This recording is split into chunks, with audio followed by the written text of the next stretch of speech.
May 18, 1991, marked the year the region of Somaliland in the Horn of Africa declared independence from Somalia after the collapse of the Somali government and at the end of a brutal civil war that had disproportionately ravaged the country.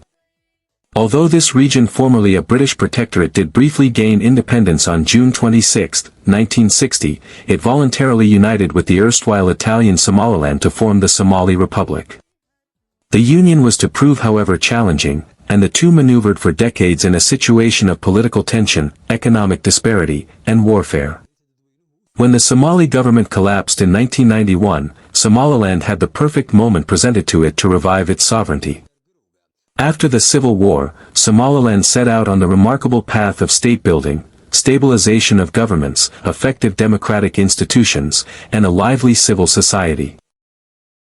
All of these were based on a constitution validated through a popular referendum in 2001 to lay the foundation on which the governance of Somaliland is based, particularly on the rule of law, separation of powers, and respect for fundamental human rights. All these great achievements confer to Somaliland an unrecognized state, which has many deep consequences in its socio-economic development, instability in the region, and diplomatic and business practices across the globe. Without international recognition, Somaliland is denied access to the international financial system, substantive foreign investment, and full integration into the global economic and political forums. This has inevitably created limits to the country's development opportunities, aside from the strategic trade role its position along the Gulf of Aden could otherwise offer. Added to these are the susceptibilities of the Horn of Africa concerning the total geopolitics.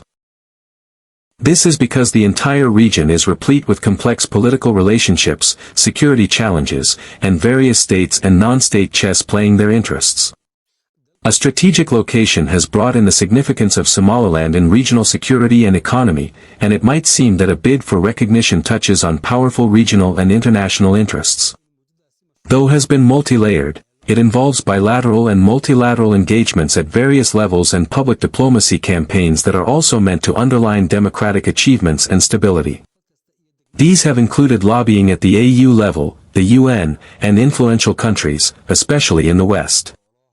However, the principle behind the maintenance of territorial integrity, a central tenet of the AU's policy, has been an important stumbling block. Most African states are afraid of setting a precedent through recognition that may provoke similar separatist movements in the respective states, and spread instability across the African continent. But the deeper reason for this reticence towards recognition on the part of the international community lies in the complex interplay of